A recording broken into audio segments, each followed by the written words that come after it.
What if I told you the Vikings crossed the deadliest seas on Earth in winter without fire, without shelter, and without heating their ships at all, and that this wasn't a weakness, but the very reason they dominated the North Atlantic? The North Atlantic around the year 1000 was not just cold, it was lethal. Waves rose like buildings. Salt spray froze. Ice locked itself onto rigging, oars, and beards. Modern sailors, with steel hulls and thermal gear, would struggle to survive hours in such conditions. Viking crews endured weeks.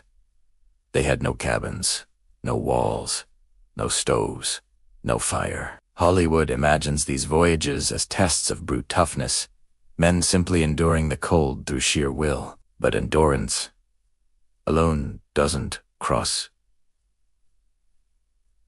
oceans. If the Vikings had relied on suffering, they would have vanished into the sea. Something else was happening aboard those open ships. Something far more calculated. Across 8 major Viking ship excavations, archaeologists found tools, ballast stones, water barrels, repair kits, even preserved food. What they never found was more important. No braziers, no hearths, no fire pits, no scorch marks. This absence wasn't accidental. It appeared consistently across ship types and centuries. Even ships buried with ceremonial cooking vessels showed no evidence those items had ever been used at sea. The conclusion was unsettling. Vikings did not heat their ships by choice, not because they lacked the technology, but because fire was too dangerous. A Viking ship was a floating fuse. Its overlapping planks were sealed with tar, its rigging waterproofed with pine pitch. Its sail was woven from wool and saturated with animal fat. Every surface was flammable, and unlike later medieval ships, Viking vessels were completely open. If fire ignited, there was nowhere to contain it. Maritime experiments show such a ship could be consumed in under 4 minutes. Fire didn't mean warmth. Fire meant death. So the Vikings removed fire entirely, not as a compromise, but as a design decision. By eliminating onboard heating, they eliminated the single greatest risk to survival. But this created a new problem.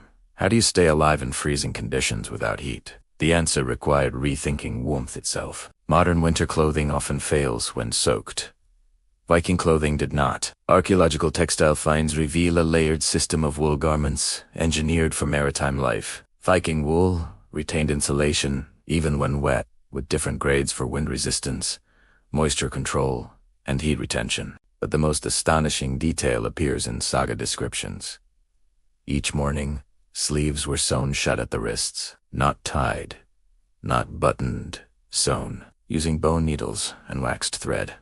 Crew members sealed their sleeves to prevent heat loss. Before combat or landing, they cut themselves free with knives. This wasn't ritual.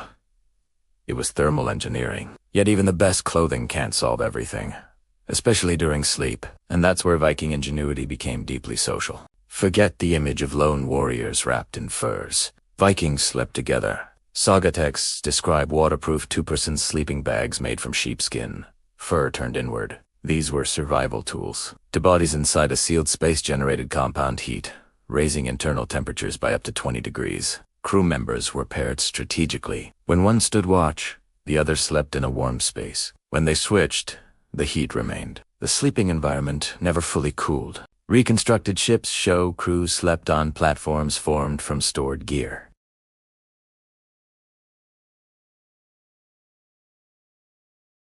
Even leaders shared the system. Status disappeared at sea. Survival demanded equality. But warmth alone was not enough. Cold burns calories, and Vikings had no fire to cook. Viking food at sea was fuel. Excavations at trading centers like Hedeby and York reveal massive stores of preserved foods, dried fish, hard bread, and dense grain mixtures. These foods didn't require cooking and delivered high caloric output. One preparation stands out: cold porridge. Cooks prepared large quantities before departure, adding butter and salt for preservation. The mixture cooled into a dense paste that could be eaten directly or mixed with water, providing sustained energy in freezing conditions.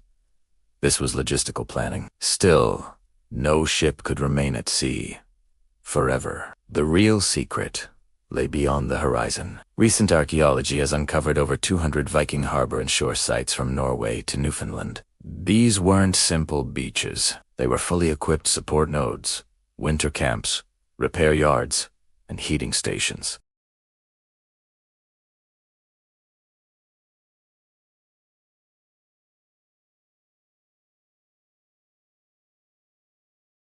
They had the technology for warmth. They simply refused to bring it on board. Tis division, cold ships. Warm shores allowed Vikings to move fast, carry more cargo, and escape danger. And speed changed history. By 600 CE, Mediterranean ships used onboard braziers and galleys. So why didn't Vikings adopt them? Because northern ships were built differently. Clinker construction favored flexibility. Open decks prioritized speed. Cold seas punished enclosed spaces with ice and instability. Northern Europeans, Vikings, Anglo-Saxons, Frisians all reached the same conclusion. Fire did not belong at sea. Removing it saved weight, increased speed, reduced risk, and extended range. What looked like hardship was actually optimization. But theory alone isn't proof. So in 2007, a reconstructed Viking ship sailed from Roskilde to Dublin using authentic methods. No heating, no modern insulation, no shortcuts. The crew survived, not through heroics, but through coordination, shared sleeping, clothing, maintenance, and morale management. Core body temperatures remained stable. Psychological strategies mattered as much as physical ones. Archaeological sites reveal hundreds of gaming pieces, dice, boards, and carved tokens. These weren't distractions. They were tools to maintain cohesion and mental resilience. Vikings understood something modern science confirms. The mind regulates the body, which brings us back to the question that started it all. Vikings did not survive the frozen ocean because they were tougher than everyone else. They survived because they were smarter. They rejected comfort when it endangered survival. They replaced fire with cooperation. They turned clothing into technology. They transformed ships into systems and crews into living engines of shared heat. In open boats without fire, they reached North America 5 centuries before Columbus. They connected Greenland to Constantinople.